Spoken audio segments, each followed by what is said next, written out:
o ator trabalha muito com a imaginação, né? Sim. Ele precisa dar um jeito de preencher as lacunas que estão vazias ali com imaginação. Então, eu preciso ter na minha cabeça o que tem por trás daquela parede. Na Sim. minha cabeça é uma cozinha, eu preciso me ambientar dentro de um estúdio, né? Sim. Alguns trabalhos que eu fiz na televisão. Bom, eu comecei minha carreira na TV com Malhação. Foi Malhação? Foi Malhação. Vagabanda, né? Não era dessa temporada. Mas teve lá essa galera também. Eu comecei com Malhação, que era Malhação Sonhos. Eu fiz a personagem Joaquina, que até hoje o povo me fala comigo. Ontem mesmo, meia-noite, o menino mandou Joaquina. Passaram 20 anos. Tá. Mas é uma personagem que eu tenho muito carinho, porque era muito engraçado. Eu fazia o que eu queria. Eu falava as falas, né? Mas eu inventava um monte de coisa. Era a personagem cômica da temporada. Daí, depois disso, eu fui fazer outros trabalhos na Globo, abrindo caminho, assim, com a faca no dente mesmo. Tipo, batendo na porta, pedindo pra fazer teste. Ai, deixa eu fazer. É isso. E aí, eu fui abrindo várias oportunidades legais, assim. Fiz Liberdade, que era uma novela das 11, uma série, né? Aí fiz Tempo de Amar, que era uma novela das 6, as duas de época. Fiz Bom Sucesso 2019, que foi minha última. Fiz agora uma participação no Terra e Paixão, mas foi rápida. Tu foi assassinada, né? Foi. Fiz algumas Pode crer. participações, além disso, Novo Mundo, outras novelas assim, eu não lembro exatamente o que foi. Mas aí qual que é a diferença que você me perguntou, né? Cara, tem algumas diferenças fundamentais. Eu encontrei o Tunico Pereira essa semana e eu falei pra ele que eu tava pensando nele porque eu lembrei de uma coisa que ele falou exatamente sobre isso, da diferença da TV pra tela, né? Pra Sim. câmera. Sim. Da TV pro palco. Palco, isso. Ou da câmera pro palco. Embora cinema e TV tenham suas diferenças também muito grandes em termos de atuação, assim. Mas ele disse uma vez e eu nunca mais esqueci, que é quando você tá no palco, você vai até a plateia. Você vai como? Com a sua voz, que vai lá, com o seu corpo, Interessante. com a sua expressão. bem legal. Quando você tá diante da câmera, a câmera vem até você. Então, se eu tô com medo, eu não preciso fazer... Eu tenho que botar no meu olho, de alguma maneira. Pra botar no meu olho, tem que passar um monte de processos até isso Caraca, transbordar interessante isso, verdadeiramente. Porque senão fica um exagero, né? Porque a linguagem é totalmente outra. Você Sim. tem um negócio desse tamanho, então você tem que saber o tamanho das lentes, você tem que saber mais ou menos Caraca, isso qual é o é- enquadramento. Um ator inteligente chega no set e procura saber com as câmeras qual é a câmera que tá usando, qual é o ângulo que tá pegando, porque se tiver aberto é uma interpretação, se tiver fechado é outra. Você chega num estúdio e é tipo, agora é fechado, agora é aberto, agora é não sei o quê. Então, agora é detalhe. E aí você vai adequando o que você vai fazer. Caralho, foda essa explicação. O que eu ia te fazer, outra pergunta a ver ainda com atuação, você já teve vários papéis, assim, totalmente diferentes um com o outro. Como que você faz pra tipo, se preparar para esse papel específico, assim? Você faz uma imersão?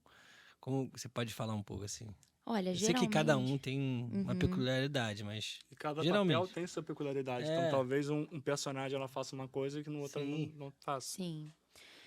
Assim, ó, por exemplo, Tempo de Amar eu fazia uma freira. Aí eu fui num convento. E fui conversar com uma freira. Liguei, falei, olha, Madre Superiora, eu quero trocar uma ideia contigo. Aí tu vai vendo que a vida do ator é muito louca, né? Fui eu parar num convento. E comecei a trocar ideia com ela. Falei, e aí, como é que é esse rolê? E ela foi me contando tudo. Já quer ser freira.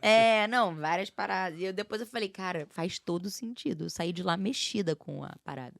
Do tipo assim, não é totalmente uma má ideia.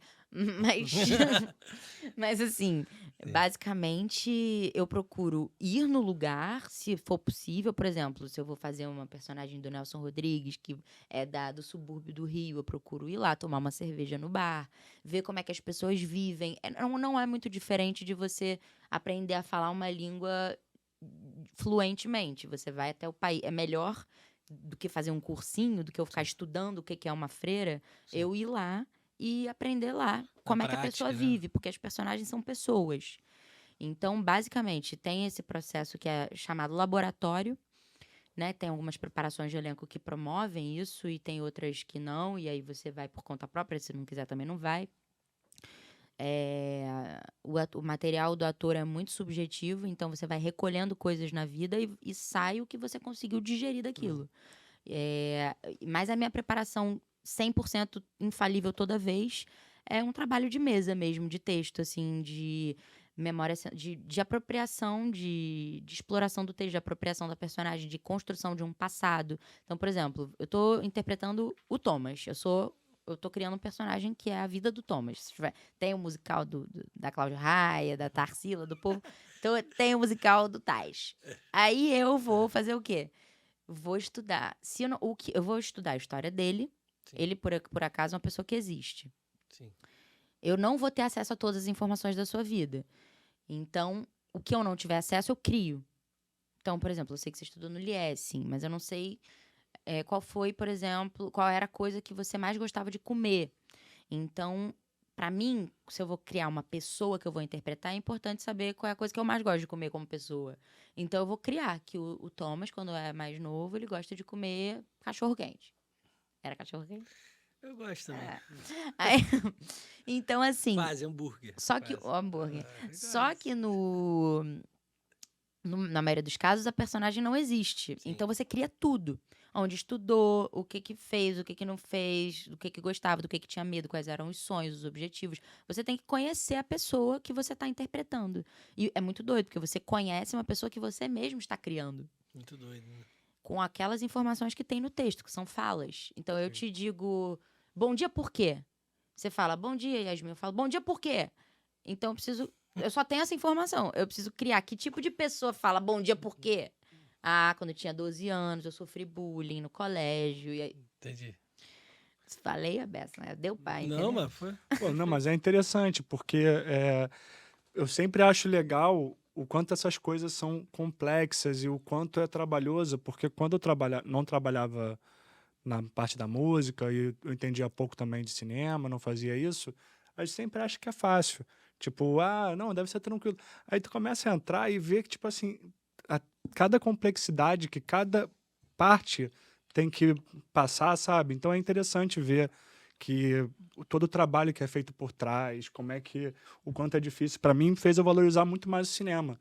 Porque, pô, sei lá, especialmente cinema, séries, eu vejo aqueles filmes grandes, sei lá, Star Wars, e aí tem centenas de pessoas ali fantasiadas de alienígena. Eu fico pensando, cara, quantas horas toda essa galera teve que passar na maquiagem, quantos maquiadores foram chamados só pro cara que é coadjuvante estar sentado no canto do bar.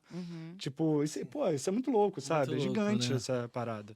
São muitos profissionais envolvidos, é um trabalho muito subjetivo e muito complexo, como você falou, volumoso, que te exige emoção, cabeça, físico, tudo ao mesmo tempo. E o que as pessoas veem é a ponta do iceberg, né? Sim. Outro dia eu vi um meme que era assim, um iceberg, né? Que é tipo assim, o artista, né? O trabalho que você vê e o trabalho que é feito. Sim. Então, Sim. acho que a gente só é tão desvalorizado como artista, eu acho que é porque as pessoas não têm noção dos processos que a gente vive, Sim.